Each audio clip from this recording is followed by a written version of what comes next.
Iglesia Fraternidad Cristiana de Laredo, una iglesia para la familia, presenta para todos los amigos y familias que nos escuchan por YouTube, la palabra de Dios. Te invitamos a nuestros servicios los jueves, montaña de oración a las 7 de la noche, y los domingos el culto de celebración, 6 de la tarde. Visítanos en Segundo Carbonel, Manzana G, lote 16, Urbanización Centenario, Laredo, Perú. Iglesia Fraternidad Cristiana de Laredo, una iglesia para la familia.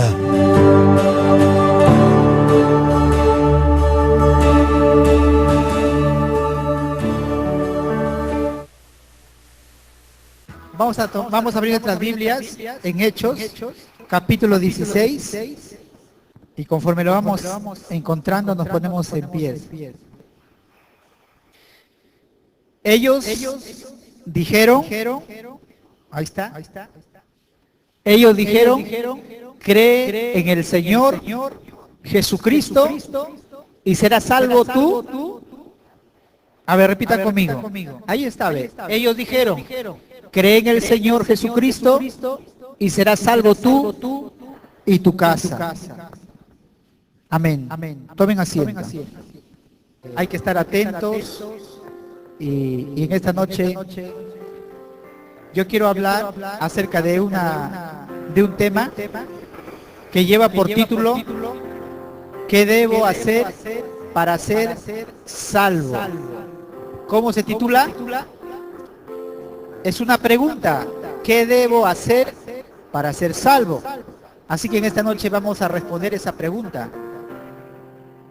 Y primero voy a empezar, en realidad, todo esto lo que yo voy a predicar en esta noche está comprendido en el capítulo 16, desde el verso 11 hasta el verso 34.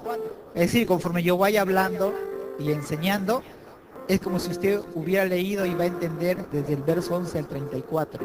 No lo voy a leer por el tiempo, no lo voy a leer porque yo lo voy a estar leyendo algunos textos de aquí de la palabra para que usted lo pueda entender. Bueno, hay otro texto también que quiero que usted lo lean, ahí está en el 16, del 9 y 10. Dice, para que lo podamos entender lo que yo voy a predicar, dice, y se le mostró, 16:9, y se le mostró a Pablo, que dice, una visión de día, de noche. Un varón macedonio estaba en pie, rogándole y diciendo, pasa a Macedonia y ayúdanos. Cuando vio la visión, enseguida procuramos partir para Macedonia, dando por cierto que Dios nos llamaba para que les anunciásemos el Evangelio. Amén. Bueno, aquí Pablo, un misionero, él estaba trabajando en realidad con Bernabé, para que lo puedan entender. Entonces, ellos tuvieron una discrepancia, Bernabé le dice, Pablo dice, vamos a visitar las iglesias que nosotros ya hemos predicado. Así que vamos para confirmarlas, para afirmar su fe, para verlos cómo están. Pero Bernabé le dice, hay que llevar a Juan Marcos. Y Pablo dice, no, porque él nos ha abandonado. Les había abandonado en un viaje misionero. Y así que tan grande fue, dice, esa controversia que hubo entre ellos, de que se separaron, porque Bernabé quería llevarlo a Juan Marcos. Juan Marcos escribió la epístola de Marcos. Y Pablo, su carácter era así, era una persona así. O sea, para él era negro, no había... Se le dice no, porque fue una persona que nos dejó. En este caso sería una persona que si estuviera en la iglesia, sería una persona radical. Y muchas veces dice, a la iglesia hay que dirigirlo así, con mano de hierro, viendo así, pero no siempre, hermano. Porque más adelante, Pablo le dice en uno de sus viajes, tráeme a Bernabé, porque es de gran ayuda. ¿Saben por qué? Porque es cierto, Juan Marcos era muy muchacho, tal vez se desanimó, regresó a Jerusalén, pero Bernabé era un hombre que era muy tierno, era una persona que creía en las personas y le da otra oportunidad. Y arriesga su reputación, arriesga su relación con Pablo y él lo lleva a otro lugar a hacer las misiones. Y ahí cuando Juan Marcos, hermanos, empieza a madurar. Y es por eso que él escribe el libro de Juan Marcos. Si no hubiera habido un Bernabé para que le diera otra oportunidad y creyera en él, no hubiéramos tenido el Evangelio según San Marcos. ¿Me está entendiendo? Hay momentos en que podemos ser así, pero hay un momento que tenemos que ser equilibrados. No podemos ser personas que ya, esa persona falló, nunca más le doy otra oportunidad. Pero tenemos que tener la sensibilidad del Espíritu Santo, porque hay personas que paran siempre haciendo lo mismo y nunca cambian. Entonces ahí tiene que haber un balance que es importante para nosotros. ¿Cuántos estamos contentos por los Bernabés? Amén. Es necesario los Bernabé, pero también es necesario los Pablo. Entonces, ¿qué es lo que sucede? Es ahí cuando Pablo él se junta con otra persona, con Silas, para hacer el viaje. Silas era un profeta. Y en ese momento, cuando ellos querían irse a Asia, a Misia, que estaba en Asia, dice que el Espíritu Santo no lo permitió. Entonces, dice que ellos tuvieron una visión. Y que le dijeron, un varón macedonio pasa y ayúdanos. ¿Cuántos creen en las visiones? ¿Cuántos creen que Dios puede hablar de diferentes maneras? A través de una visión, a través de la palabra de Dios, puede hablar a tu corazón, puede hablarte en voz audible. Dios es Dios y Él es soberano en la manera en que Él se quiere relacionar o anunciarte algo. Pero Dios utiliza bastante las visiones y los sueños. Entonces, cuando ellos vieron esa visión, entonces, tenían la plena seguridad de que Dios les estaba enviando a ese lugar. Ahí más o menos el contexto. Ahora, lo que yo voy a predicar es que ellos en obediencia zarparon a Filipos. Llegaron ahí. Dicen que llegaron en rumbo directo a Samotracia y al día siguiente a Neápolis. Es decir, en 2 días llegaron a Macedonia. 2 días. El viento les fue propicio y ellos lo tomaron como que era una señal de que Dios estaban en lo correcto. ¿Me están entendiendo? Porque ese viaje a veces duraba 5 días. En Hechos capítulo 20 habla cuando regresaron al contrario, se tomaron 5 días. Entonces el viento era propicio para llegar de una manera en 2 días a ese lugar. Y dice la Biblia en el verso 12, y ahí empieza a narrar, en obediencia a llegar a Macedonia. Ellos fueron a Filipos. Filipos era una colonia romana que se regía por la ley romana, para poder entender. Pero cuando Pablo va ahí en obediencia a esa visión, suceden 3 cosas, 3 eventos en la ciudad de Filipos, y que está lo que yo voy a tratar en esta noche, en estos pasajes bíblicos. Y esas 3 cosas representaban a todo lo que los judíos odiaban. Es decir, ¿qué eventos voy a narrar?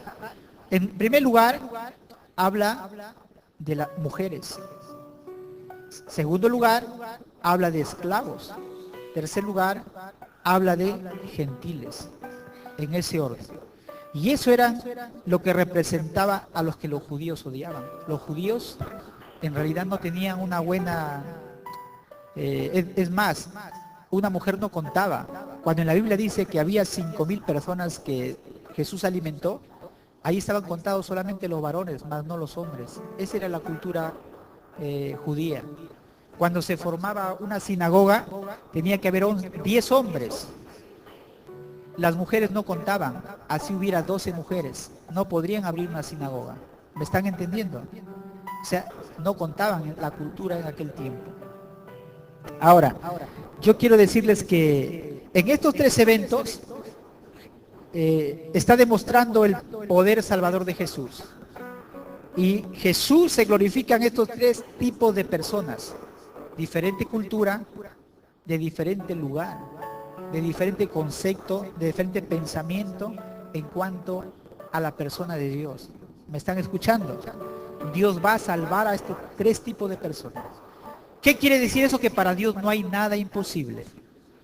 Dios puede salvar al más duro, al que es más dócil, al que tiene un pensamiento no tan claro de Dios, pero Dios tiene un propósito con estas personas. La primer lugar habla de Lidia, de una mujer. Y dice la Biblia que fueron a una colonia en Filipos y estuvieron en aquella ciudad algunos días.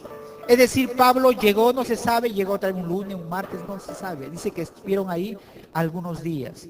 Dice que en el día de reposo, en ese día de reposo que sería, que ahora lo llamaríamos sábado, que no necesariamente es el sábado, dice que en ese día de reposo, o sea, él esperó, de todos esos días que él llegó, él esperó hasta el día de reposo. Dice que salieron fuera de la puerta junto al río. Y ahí está en el verso 13. Y ahí dice que se encuentran, entonces dice, se reúnen ahí, donde salía a hacerse la oración. ¿Qué está hablando la Biblia? Que ahí conoce a una mujer llamada Lidia. ¿Quién era Lidia? Era una mujer de negocios. Era una mujer de negocios independiente. Parece que en ese lugar no había una sinagoga. ¿Por qué no había una sinagoga? Porque Pablo, si usted vemos las escrituras, Pablo siempre se reunía en una sinagoga para predicar la palabra de Dios, para enseñar la palabra de Dios. Pero como no había un número suficiente para formar una sinagoga, se reunían fuera de la ciudad, junto a un río, y ahí se reunían. Así que había pocos judíos residentes y era necesario 10 varones, no lo había. Sin embargo, fuera de la ciudad, dice la Biblia, que se reunían varias mujeres. Y había judías de nacimiento, o gentiles, pero ¿saben una cosa? Adoraban a Dios. ¿A quiénes adoraban? A Dios. Estaban adorando a Dios. Ahora, cuando dice que esta persona, Lidia, vendedora de púrpura, que la púrpura era un tinte. Era un tinte que no era barato, era un tinte que era carísimo. Y era un tinte que solamente se usaba para aquellas personas que usaban ropas costosas. Usaban ese tinte de púrpura. Es decir, esta mujer era una comerciante, era una mujer pudiente, era una mujer con economía. Y esta mujer, en ese momento, dice que era una persona gentil y temerosa de Dios. Nada más. Me pongo a pensar. Yo pienso que esta persona, Tiatira, tenía un corazón sincero para Dios. Era una mujer. Tal vez para los hombres no eran importantes para la mujer en esa cultura. ¿Me están entendiendo? No eran importantes. Pero para Dios era importante la mujer. Recuerden que en el pozo ahí de Jacob en Samaria, cuando Jesús se acercó a una mujer y le dijo, si tú supieras, yo te diera de beber agua viva, de la cual nunca volverás a tener sed. ¿Qué te quiero decir en esta noche, hermanos? Que Dios está interesado. Dios no ha venido solamente por los hombres. Dios no solamente ha venido por los varones, sino Él está interesado en las mujeres. Y en ese momento esa mujer había escuchado acerca de las escrituras, pero solamente a través de los judíos. Parece que en la ciudad de Tiatira había una sinagoga, porque era de la ciudad de Tiatira. Pero por llevar su comercio estaba en Filipos. ¿Están entendiendo? Estaba ahí, porque ella viajaba para ofrecer su producto. Y Filipos era una ciudad que había mucho comercio. Así que parece que ella tenía una tienda, un lugar donde expendía su producto. Y en ese momento parece que en el lugar donde ella vivía en Tiatira, ella había escuchado del Dios de Israel. Y recuerden que los judíos, ellos esperaban un Mesías, un Dios, pero un Dios que iba a venir políticamente, militarmente, para liberarlos del poder romano, del poder opresor. Pero ellas no entendían, los judíos, que eso era un reino espiritual. Ellos no entendían cómo un Mesías pudo haber muerto en una cruz. Era vergonzoso. ¿Por qué vergonzoso? ¿Cómo tú vas a creer en un Dios? Jesús, que al final terminó en una cruz muerto como cualquier vulgar delincuente.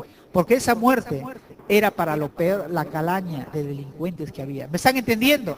Por eso para los gentiles y para los judíos el evangelio era locura. No entendían. cómo mi Mesías, mi Salvador, va a ser una persona que va a venir a la tierra, va a hacer milagros, dicen que es Dios, y termina clavado en una cruz. Yo no lo entiendo. Entonces, ¿qué es lo que sucede? Esta mujer tenía una fe defectuosa. Su fe no era, en verdad, había oído de los judíos, era una adoradora, pero no tenía un concepto claro en cuanto al crucificado, en cuanto a la resurrección de Cristo, para qué vino, cuál fue su propósito. ¿Me están entendiendo? Entonces, pero ella siempre iba a orar. Antes que Pablo venga, esa mujer estaba en ese lugar y oraba.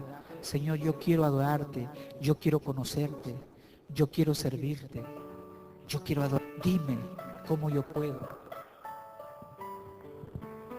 Y Dios que escucha, hermanos, los corazones sinceros, hizo todo lo que he leído anteriormente. La visión de que Pablo y Silas se separaran, Pablo y Bernabé se separaran, y cada uno por su lado. Y nuevamente la visión en Macedonia, en Filipos, que es Macedonia, Filipos es la primera provincia de Macedonia. Cuando tuvo la visión, ven, pasa, ayúdanos. Dios lo estaba llevando a ese lugar, porque había una mujer con una sed, con un deseo de conocer al Dios verdadero. ¿Cuánto le dan gloria a Dios? Y ese, hermanos, es así cuando tú tienes una necesidad, cuando dices, Señor, yo quiero que tú me hables, yo quiero que tengo un problema, tengo una dificultad. Dios está escuchando y Dios va a enviar una persona, Dios te va a hablar con tal claridad y te va a sacar de tu concepto errado, de lo que tú tienes o de la duda que tú tienes. Dios solamente lo puede aclarar. Y Dios envió en persona a uno de sus mejores predicadores, Pablo. Qué privilegio. Y ahí estaba esta mujer, pero en el verso 3 dice que esta mujer se reunía para orar. Es decir, no era cualquier mujer. Era una mujer que sabía el poder de la oración. Era una mujer que le había encontrado ese gusto. Estaba en la oración en un día de reposo. ¿Y sabe lo que sucedía? Esta mujer, el día de reposo, ella tenía un negocio lucrativo, pero cerraba su negocio. ¿Para qué? Para reunirse a orar, a estudiar las Escrituras. ¿Ven la fe que tenía esta mujer? Ella cerraba su negocio y no le importaba que los demás que vendían igual que él vendieran más y ella en ese día dejara de vender. Pero para él era importante orar, buscar la presencia de Dios. Dentro de la iglesia también hay personas que trabajan, tienen su negocio.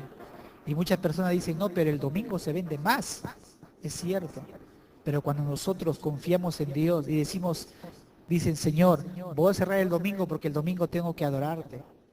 Tengo que dedicarte ese día especial para ti. Hermanos, si tú lo haces con fe y confianza, Dios te va a bendecir el día lunes, en esa semana. Tú vas a vender más porque le estás honrando a Dios. Y Dios es fiel cuando tú confías. Y esta mujer era fiel. ¿Qué más era? Esta mujer era comerciante, ya lo he explicado. Pero sucedió una cosa. Dice en ese momento que la palabra de Dios en el verso 14 dice, entonces una mujer llamada Lidia, vendedora de púrpura de la ciudad de Tiatira, que adoraba a Dios, estaba oyendo, estaba escuchando. Pero dice, y el Señor abrió su corazón. ¿Qué significa eso? Cuando Pablo empezó, hermanos, a hablar, dice que estaba atenta cuando Pablo enseñaba. En ese momento, cuando el Espíritu Santo abrió su corazón, cuando abrió, hermanos, el corazón de ella entendió de una manera clara el mensaje del Evangelio, algo que no lo tenía claro. Y ella dijo, ahora entiendo, ahora sé por qué Cristo vino a la tierra, ahora sé por qué Él murió, ahora sé de su resurrección. Y esa verdad es que en ese momento ella reconoció a Jesús como Señor y Salvador de su vida. Por eso Dios le había traído a Pablo. Para eso hubo esa visión. Y ¿sabe lo que pidió? Pidió que la bautizaran a ella y a toda su familia.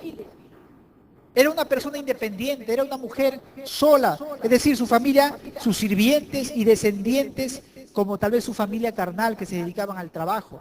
Tal vez era un trabajo que estaban sus familiares, sus hermanos, pero lo cierto que todos ellos fueron bautizados, aceptaron a Jesús. Y en el verso 15, hablando de Lidia, porque estamos con esta mujer viendo, dice que ella dijo así: y cuando fue bautizada y su familia nos rogó diciendo, si habéis juzgado que yo sea fiel al Señor, entren a mi casa y posad, y nos obligó a quedarnos. Era una mujer hospitalaria. Y esa es una de las buenas cosas que los cristianos tienen que tener, la hospitalidad. La hospitalidad. Por eso que Dios abrió su corazón. Por eso que Dios lo bendijo con la salvación de ella y toda su casa y toda su familia. Porque era una persona abierta para el Señor. Era una persona abierta para con los siervos de Dios. ¿Y sabes cuántos eran? No solamente era Pablo y Silas. Ahí estaba también, estaba Lucas, el que estaba escribiendo el libro, y estaba también Timoteo. Y es por eso que la Biblia dice, el 16, el título dice, Timoteo acompaña a Pablo y Silas. Ahí estaban 4 personas. Y dijo, si ustedes han visto que yo voy a ser fiel al Señor, por favor entren a mi casa. Y ellos dijeron, no, vamos a ser tal vez gravosos. No, tienen que ir a mi casa. Y dice, tanto fue la insistencia de esta mujer que ellos fueron, aceptaron. Qué hospitalidad. Qué hospitalidad. Dice la Biblia que algunos, sin saber, por ser hospitalarios, hospedaron ángeles. A Lot, a Abraham, y fueron bendecidos. Cuando él hospedó a los ángeles, dijo, salgan, porque viene un juicio grande. El Señor va a descender fuego, así que salven sus vidas. Por ser hospitalarios, Dios les anunció que pongan a salvo sus vidas. Abraham, cuando dijo, acérquense y les voy a dar, les dio de comer, les preparó ahí. El año que viene, Sara tendrá un hijo. ¿Por qué?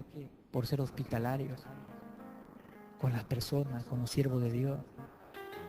Yo creo, hermano, que si Abraham se hubiera hecho así de la vista gorda, hubiera dicho, bueno, no, ¿qué voy a dar mi comida a estos?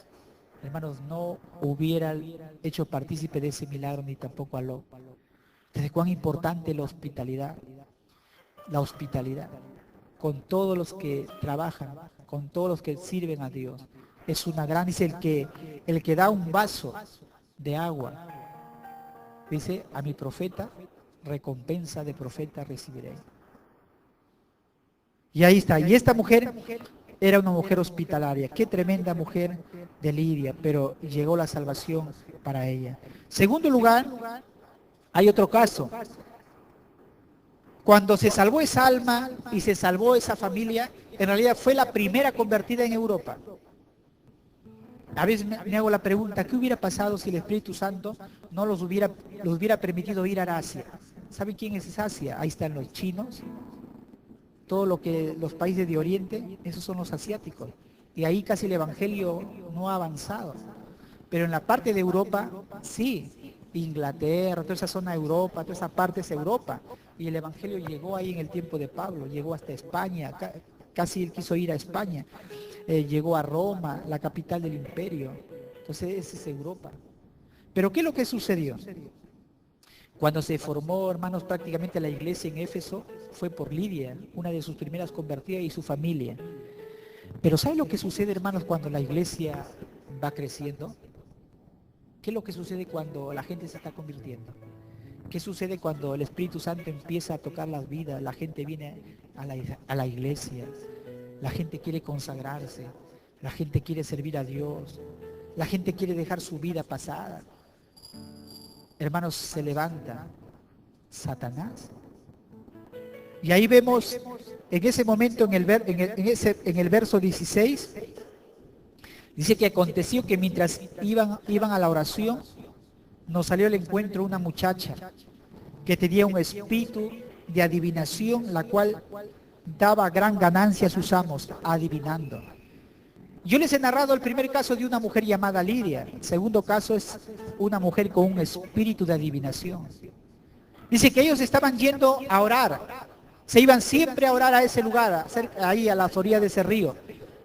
Pero dice que se le salió el encuentro una mujer que era esclava de Satanás. Tenía un espíritu pitónico, tenía un espíritu de adivinación. En la iglesia hay el don de profecía. Pero ¿saben lo que hace Satanás y se mete en la iglesia? Él te pone el espíritu de adivinación, que es una falsificación del espíritu de profecía. Entonces tenemos que estar nosotros con discernimiento, ver si es de Dios o no es de Dios.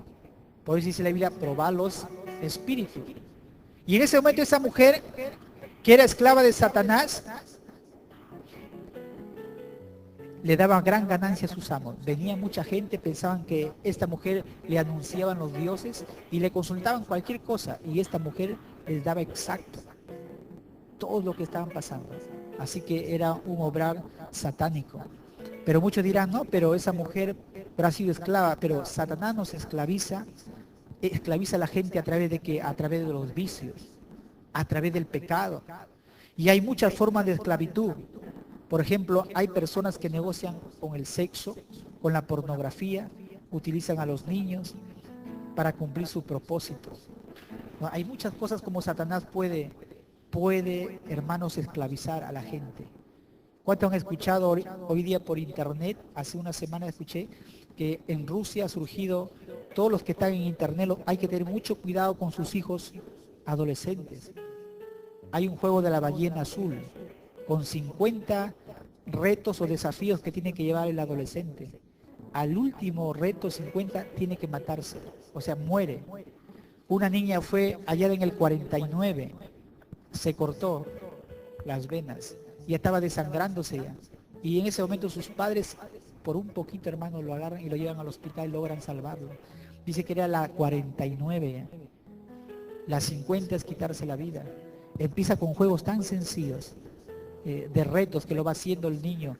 Es cuando no hay comunicación con los hijos y le dejamos que jueguen ahí libremente. Entonces Satanás utiliza también esas cosas para destruir. Entonces Satanás esclaviza con esas cosas que están ahí en el internet. El internet es para usarlo, pero es una bendición cuando tú lo sabes usar. Pero también, hermanos, se constituye en un peligro cuando no sabemos controlarlo. Así que ahí estaba esta mujer. Y esa mujer, sus amos, porque era una esclava. Aparte que era una esclava, porque en ese tiempo la esclavitud era legal, era una muchacha esclava que lo habían comprado, también era esclava de Satanás. Tenía doble esclavitud. Esclava por sus patrones humanos, pero también era esclava de Satanás. Eso es lo que hace Satanás. Satanás, dice la Biblia, que ha venido ¿a qué? A matar, a robar y a destruir. Pero dice, Jesús dijo, yo he venido para que tengan vida y vida en abundancia. Ese es, hermanos, lo que Jesús quiere en nuestras vidas, darnos vida. Pero no solamente darnos una vida, sino darnos abundantemente. Pero Satanás, hay una lucha. Y ahí estaba en ese momento esta muchacha. Y dice la Biblia que seguía a Pablo, lo hizo por muchos días. ¿Y qué es lo que decía? Dice, esta siguiendo a Pablo y a nosotros daba voces, diciendo, estos hombres son siervos del Dios Altísimo, quienes anuncian el camino de salvación. Lo hacía por muchos días. Yo les hago la pregunta, ¿estaba diciendo la verdad o estaba diciendo mentira? Estaba diciendo la verdad. Yo dije, tenía un espíritu demoníaco, un espíritu de adivinación, y siempre asociamos y decimos, pero si es de Satanás, va a decir siempre la mentira. Entonces, ¿por qué si decía la verdad? No entiendo, dicen algunos. ¿Sabes una cosa? Satanás siempre mezcla la verdad con la mentira. A veces Satanás, cuando somos creyentes, él no viene descaradamente. Él trata de engañarte. ¿A quién le engaña descaradamente? A la gente que no conoce ni siquiera un poco de la Biblia, les engaña de una manera descarada. Pero cuando tú conoces o has aceptado a Jesús, entonces Él viene y te engaña. ¿Cómo te engaña? Por ejemplo, le dijo a la mujer, con que Dios os ha dicho que no comáis, ni toquéis este árbol. Y Dios no le había dicho así. Le dijo, no comáis. No le dijo Dios, no toquéis. ¿Qué hizo Satanás? Añadió a la palabra de Dios. Satanás te dice un poco de la palabra de Dios, pero te agrega otra cosa. Entonces nosotros, la Biblia tenemos que entenderlo todo en un contexto. Si tú coges un pasaje de acá, tú lo vas a hacer hablar lo que tú quieras a la Biblia. No, ya ve, acá dice la Biblia esto. No, pero acá dice eso. O sea, la Biblia no se contradice. Si en el Antiguo Testamento dice una cosa, el Nuevo Testamento lo respalda. Nunca se contradice. Entonces, Satanás coge aisladamente por ahí en los textos. Y hay personas que predican de una manera aislada. Entonces, no podemos nosotros hacer de esa manera. Entonces, todos los días decía, estos son siervos del Dios Altísimo que os anuncian el camino de salvación. Entonces, Pablo estaba caminando y se puso a pensar, dijo, pero ¿por qué esta mujer? Y comenzó a enterarse. Es una mujer que adivina. Entonces Pablo dijo, me está adivinando. ¿En qué le afectaba a Pablo que esta mujer siempre le hiciera propaganda? ¿Sabes en qué lo afectaba? En que la gente hubiera creído que había un pacto entre ellos, entre los apóstoles y los demonios. ¿Me están entendiendo? Entonces la gente iba a entender, oye, pero esa mujer no es la que adivina ahí en esa esquina y se le paga. Y estos que anuncian de Cristo, mira, y lo está anunciando, y parece que entre ellos. Entonces, de asociar. Entonces, eso hubiera caído en un descrédito. ¿Qué es lo que hace Satanás? Mire, Satanás es bien astuto. Entonces, por eso que nosotros, los siervos de Dios, ustedes también, tienen que mucho apegarnos a la palabra de Dios. Tenemos que tener discernimiento porque Satanás, hermanos, es bien astuto. Uno tiene que apegarse mucho y orar bastante y buscar la presencia del Espíritu Santo en nuestra vida. Porque tú puedes conocer mucho la palabra de Dios, pero con todo tu conocimiento de la Biblia te engaña. Te engaña. Hay mucha gente que tiene doctorado en Biblia. Hermanos, si ellos no creen en milagros, no creen en sanidades, ¿quién los ha engañado con tanto conocimiento de la Biblia? ¿No es Satanás? Entonces, hermanos, no nos podemos confiar por el solo hecho de conocer mucho la Biblia. Tenemos que conocer, sí, la Biblia, pero también tenemos que acercarnos para llenarnos de la presencia del Espíritu Santo. Porque el Espíritu Santo es el que nos revela la palabra. Si no hay revelación de parte de Dios, solamente le vamos a dar como dar una lección en un colegio. Y eso no trae cambio, no trae transformación a las vidas. Pero cuando hay revelación en la palabra de Dios, eso cambia, eso transforma la vida. Esa palabra transforma, hermano.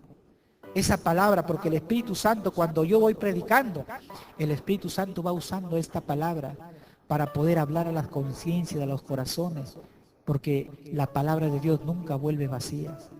Entonces, Pablo se dio cuenta lo que estaba sucediendo y dijo, le ordenó al Espíritu y no a la muchacha, porque sabía que detrás de todo eso estaba un demonio.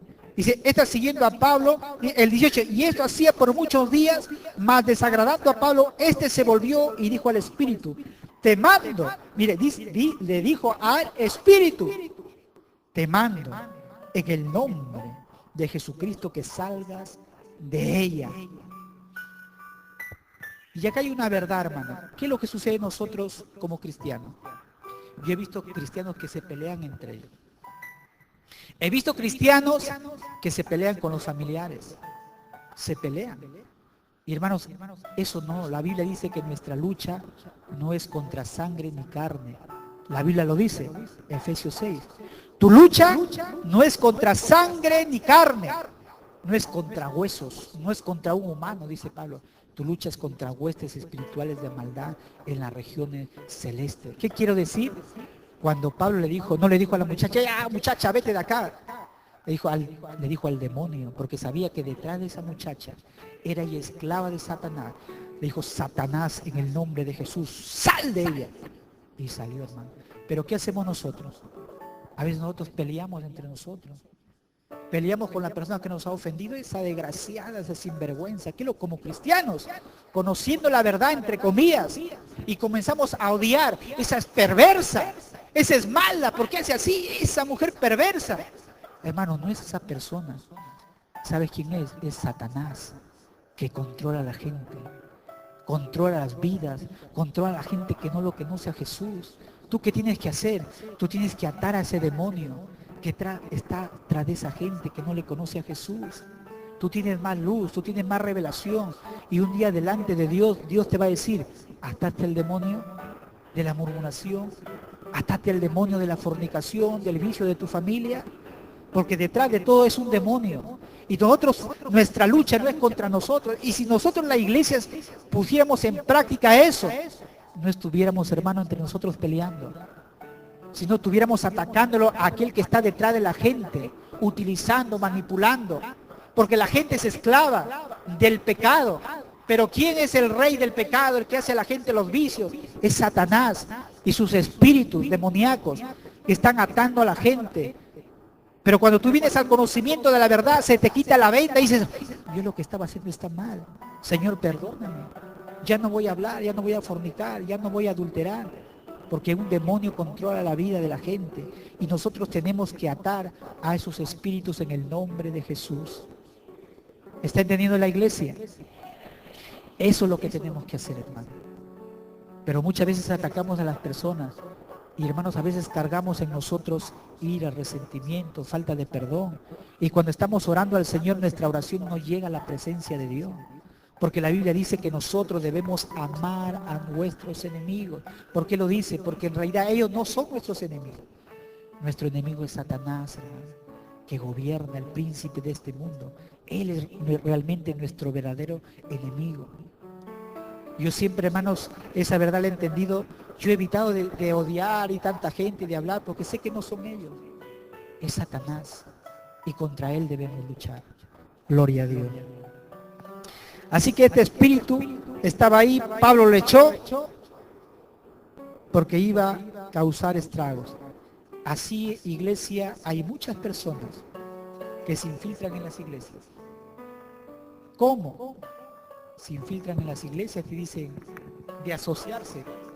Dicen, yo lo conozco a tal pastor, yo he trabajado con él, he trabajado y lo conozco, en tal iglesia, le he conocido, y muchas veces para que de esta manera se le reconozca como que tienen la aprobación de estos hombres de Dios. Entonces cuando nosotros nos decimos, esta persona lo conoce a tal pastor, un siervazo de Dios, yo lo conozco, sí, le he visto, sí, lo he conocido, he estado ahí. ¿Para qué? Para que así tengan influencia. Y se introducen en las iglesias para escalar en la iglesia y causar estragos. ¿Cómo opera Satanás? ¿Me están escuchando? Hermano, hay casos de brujas, de hechiceras, brujos que se meten a las iglesias. Cuando la iglesia va creciendo, Satanás, hermanos, también tiene sus demonios. Dice, ¿sabe qué? Tu iglesia está creciendo. Están orando, están ayunando. Las familias son restauradas. Está sacando del pecado, de la esclavitud a mucho de nuestra gente. Hay que destruirlo. Y puede llegar una persona. Llega una persona, tiene carisma, habla bien y esto, porque es fácil leer la Biblia, aprender algo y bla, bla, bla. Pero hermano, yo siempre digo, no que te dejes sorprender por la persona que sabe mucho la Biblia. Yo te doy una clave para poder, hermano, saber. Por los frutos lo conoceréis. ¿Qué son los frutos? Su vida de testimonio, su consagración, su palabra, cómo es su vida, cómo es su hogar, cómo está ahí. Porque dice que no da un mal árbol, no da buenos frutos. Ni un buen árbol no da malos frutos. Entonces, por sus frutos, dijo Jesús, los conoceréis. Y eso aplicamos en la iglesia. Así que cuando vienen personas, ya, esto, sí, vamos viendo su testimonio, vamos viendo su vida de consagración. Es la única manera, hermano, de que nosotros se ha visto casos, hermanos, que personas han venido y han resultado estando al frente, hermanos, ya predicando, y se metieron al coro, se metieron ya como líderes y de ahí destruyen la iglesia. Comienzan a enseñar cosas, a añadir a la palabra de Dios y causan divisiones. O sea, yo te estoy diciendo, hermano, que ese espíritu que tenía esta muchacha que era esclava, estaba destruyendo su vida. Pero cuando fue liberada, esta muchacha perdió su poder. Parece que Lidia y sus compañeras, además mujeres, los llevaban a la oración, a ella, y ahí le estaban ayudando. Pero ¿qué sabe lo que sucede? Recuerden que yo le dije cuando Lidia se convirtió y su familia, este fue el primer contraataque de Satanás. ¿Bien? El primer ataque de Satanás. ¿Cómo? Escuchen. Dice, en el 19, pero viendo sus amos que había salido la esperanza de su ganancia, ¿qué hicieron? Prendieron a Pablo y a Silas y lo trajeron al foro ante las autoridades. Satanás no se quedó contento. Dijo, ha ganado a Lidia, ahora me ha quitado mi esclava favorita que me hacía, perdía mucha gente, porque Éfeso era una ciudad muy perversa, mucha idolatría. Ahí estaba la famosa diosa Diana, en que la gente fabricaba templecillos, pendientes de plata y tanta cosa, y era un negocio. Entonces Satanás dijo, esto se me lo van a pagar. Cuando la iglesia, hermanos, empieza a crecer, cuando las almas empiezan a comer, Satanás empieza a atacar. Y ¿sabe? Lo atraparon a Pablo y a Silas y los azotaron. Y dijeron de esta manera, estos hombres no les es permitido alborotar. Y están enseñando doctrinas, cosas que no es permitido. No hablaron a mi esclava, le han echado el demonio y ya no puedo ganar, me han afectado mi economía. No dijeron eso, sino dijeron que estaban enseñando, que están alborotando. Y los azotaron. Y la pregunta es, ¿dónde estuvo Timoteo? ¿Y dónde estuvo, que faltaba ahí? Claro, Juan Marcos, ¿dónde estaban? Ellos eran, no, Juan Marcos no estaba ahí porque estaba ya con Bernabé. Ahí estaba Lucas, el que estaba narrando, pues el que escribió es Lucas, estaba pues mirándolo, fue el que escribió. Estaba Lucas y estaba Timoteo. Ellos, ¿por qué no los atraparon? Sí estaba ahí. ¿Saben por qué? Porque Silas y Pablo eran judíos netos y Timoteo era medio judío, su padre era griego. Amén. Y Lucas era un médico, también, él era gentil, no fue judío. Entonces involucraron solamente a los judíos. Estos judíos dijeron, a los otros no. Se fueron a los principales, a los líderes. Hermanos, les bajaron a la cintura y les agarraron a varazos. 2 veces lo presentaron ante los magistrados y rasgaron las ropas y los azotaron con varas.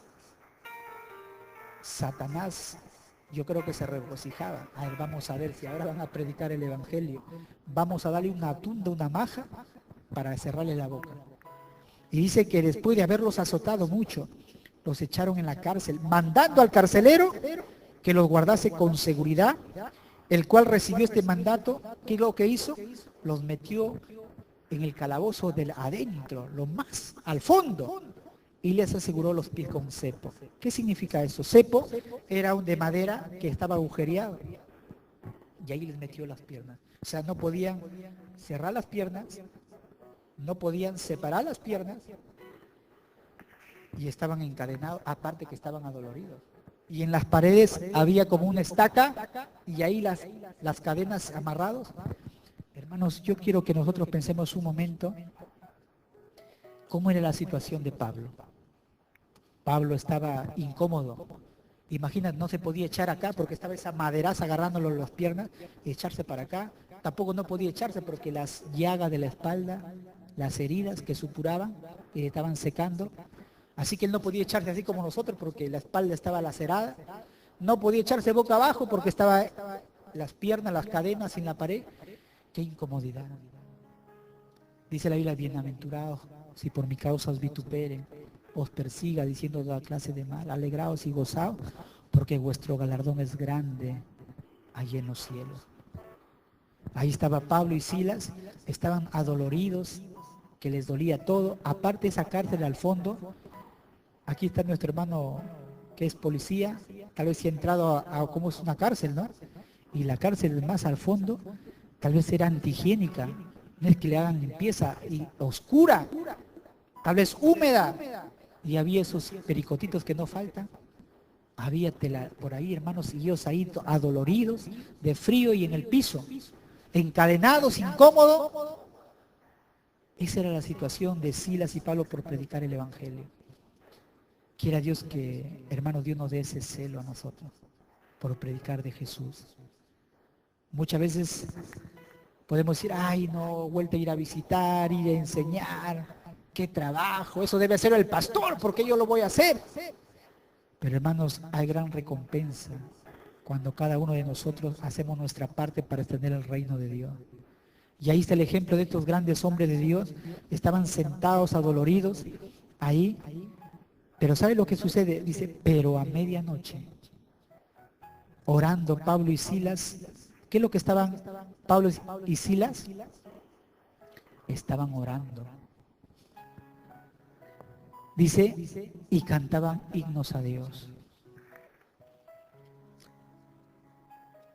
Entonces, hermanos, ellos no se estaban quejando. Ellos no estaban diciendo, por predicar el evangelio, lo que me ha sucedido. Porque voy a la iglesia, ayuno, voy a estar ahí, más enferma estoy, no me sano. ¿Para qué voy a ir? Peor estoy, vienen más problemas, me vienen cuando yo quiero servir a Dios. Pablo estaba ahí, Silas, pero ellos no estaban quejando, estaban cantando alabanzas a Dios. Ellos no estaban quejándose, no estaban diciendo, Dios mío, a la mala hora que se nos ocurrió y echarle fuera ese espíritu a esa muchacha. Ahora pues. Ellos estaban, hermanos, en esa noche orando al Señor. Gracias, Padre. Gracias, Señor. Y empezaron, oye, Silas le dijo, ¿te acuerdas de ese corito que cantamos? ¿Qué te parece si le echamos unos cuantos alabanzas aquí? No quejabanza, sino alabanza. Y Silas le dice, oye, Pablo, qué buena idea. Hay que hacer un culto acá. ¿Qué te parece? Vamos a hacer un culto. Y comenzaron a cantar, hermanos. Y dice la Biblia que los presos que estaban ahí comenzaron a escuchar. Hermano, cada vez que tú tengas, hermanos, problemas, cada vez que tú tengas dificultades, empieza a alabar a Dios. Empieza a decirle gracias, Señor, gracias por mi problema, gracias por mi dificultad, gracias por esto, porque esto es pasajero. Las circunstancias son pasajeras. Hermano, después de la noche viene el día. Después de la tormenta viene la calma. Así que, hermanos, todo problema que tú pasas, hermanos, las circunstancias, hermanos, vas a tener la victoria. Todas las cosas que nos suceden son para nuestro bien. Estaban cantando a Dios, hermanos, con todo su corazón, con ese gozo, esa alegría que solamente Dios puede dar. Porque el gozo que Dios nos da no es solamente, hermanos, cuando estamos con la barriga llena y hay plata. El gozo de Dios permanece cuando no hay trabajo en ese momento, cuando estamos, hermanos, mal de salud, cuando nos viene toda la noche negra. Ese gozo no nos puede quitar nada, porque ese gozo es el gozo que viene de parte de Dios, hermanos. El gozo que las circunstancias no nos pueden quitar. Es el gozo que Cristo ha prometido darnos. Es el gozo que nosotros tenemos. Que estamos aquí en esta noche para alabarlo, para glorificarle al Señor. ¿Y sabe lo que sucede cuando ellos estaban cantando? Entonces sobrevino de repente un gran terremoto, de tal manera que los cimientos de la cárcel se sacudían, que al instante se abrieron todas las puertas y las cadenas de todos se soltaron. ¿Qué va a suceder cuando tú cantas a Dios y le alabas a Dios? Tus cadenas se van a romper, tus problemas se van a disipar, tus dudas se van a ir. Hermanos, en la alabanza, en la oración está el poder para que todos tus problemas, para que la cárcel donde tú estás metido, hermano, seas liberado en el nombre de Jesús. Jesús vino a romper las cadenas. Jesús vino a romper, hermano, las cadenas que te tienen esclavizado en el vicio, en el pecado. Pero ¿qué tienes que hacer? Tienes que alabarle a Dios. Tienes que decir gracias, Señor. Gracias por todo esto. ¿Qué le sucedió a los quejosos de los judíos, hermanos israelitas? Mejor hubiéramos estado en Israel. Ahí había cebollas, había carne, había todo. Estamos tranquilos, gozosos. Nos has traído aquí para morirnos en este desierto mugriento, cochino, apestoso. Acá no hay agua, no hay terma para bañarnos, no hay nada, hay calor, hay arena, escorpiones. Es horrible. Y hermanos, Jehová escuchó. Jehová escuchó. Dijo, por cuanto habéis dicho esto, sus palabras han llegado a mis oídos. Conforme a sus palabras va a ser. Y sus cuerpos van a morir en el desierto. Y van a vagar 40 años. Y yo decía, nuestros hijos van a morir acá, sorpresa, nuestros enemigos van a morir en el desierto. Ustedes, sus cuerpos serán regados en el desierto. Y 40 años van a vagar. Dice que para irse a la tierra prometida, donde salieron solamente era menos de un mes, hermano. Pero por incrédulos, todo se hizo difícil. Vagaron en el desierto dando vueltas y vueltas por 40 años. Y Jehová le dijo, y sus hijos que dijeron que iban a ser presa, iban a morir, ellos van a entrar a la tierra prometida. Ustedes se quedarán por quejosos. Hermanos, cuando tú te quejas, das cabida al demonio de la queja, de la murmuración. Cuando tú te quejas, hermanos, tú das cabida a la incredulidad. Cuando tú dices, no tengo que comer, todo está. Hermanos, Satanás escucha y dice, dice, te estás quejando. Hermanos, nosotros tenemos que creer en el Señor, darle la gloria y la honra, porque solamente Él es digno de toda gloria. ¿Y sabe lo que se rompe las cadenas? Y despertó el carcelero, dice que viendo abiertas las puertas de la cárcel, sacó la espada y se iba a matar. Un gentil, un soldado romano, tenía honor, tenía dignidad. Si se escapaba un preso, lo pagaba con su vida. Recuerde que cuando Jesús pusieron guardias a la entrada, dice que dijeron que Él había resucitado. Pero los fariseos, los judíos, pagaron para decir que sus discípulos lo habían llevado, lo habían sacado. ¿Qué hizo Herodes? Mandó a matar a estos soldados. ¿Recuerdan? Así que el castigo era la muerte. Y este carcelero sabía que tenía que morir o era la vergüenza para su familia. De todas maneras le iban a matar. Él pensó que habían tremendo terremoto, pensó que se habían huido. Se abrieron, hermanos, las puertas, las paredes se cayeron y las estacas de la pared se cayeron. Pablo fue liberado. Todos los presos abrieron las puertas, se rompieron.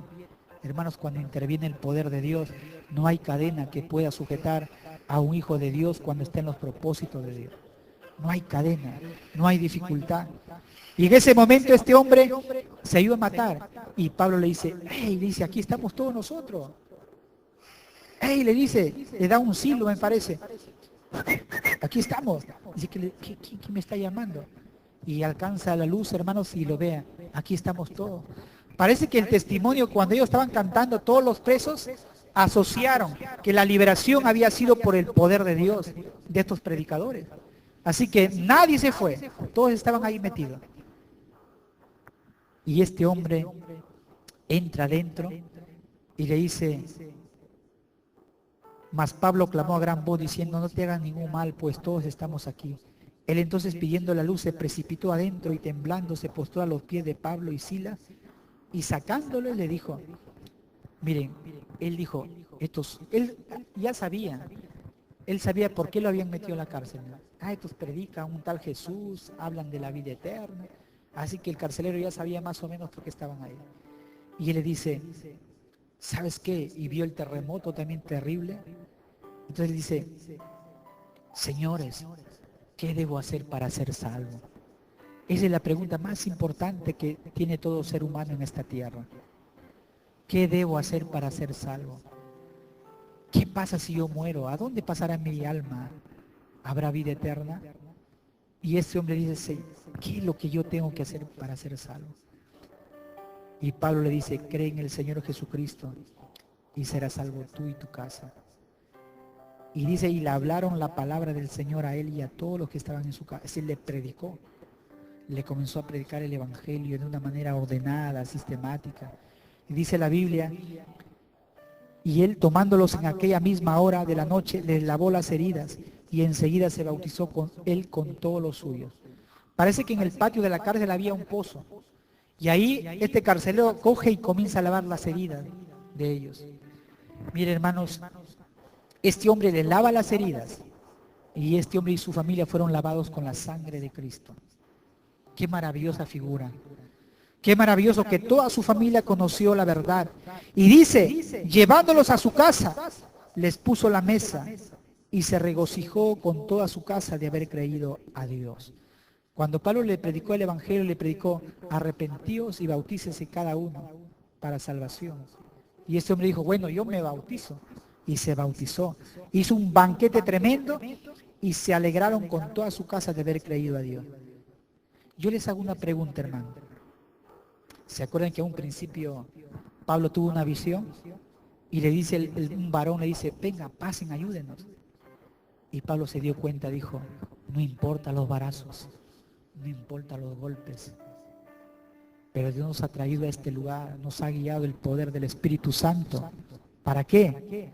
Para salvar a una mujer, para traer la verdad de un evangelio defectuoso a Lidia, para liberar a esta mujer esclava de Satanás, esta mujer que adivinaba, que estaba esclava de Satanás y era explotada por sus amos, y para traer salvación a un carcelero y a toda su familia.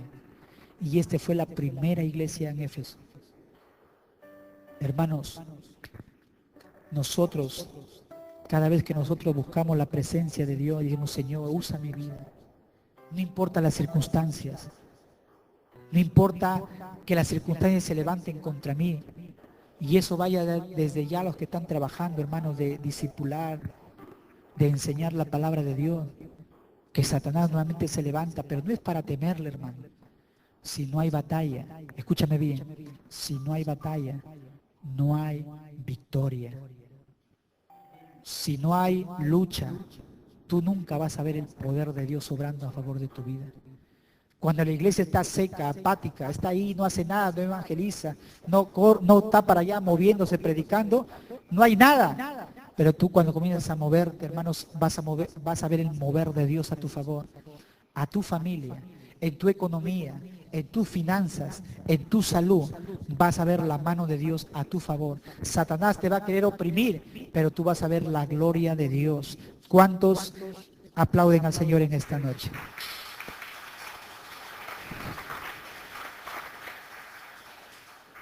Y eso es lo que, ahí termino, hermanos, para decirlos que Dios es un Dios maravilloso.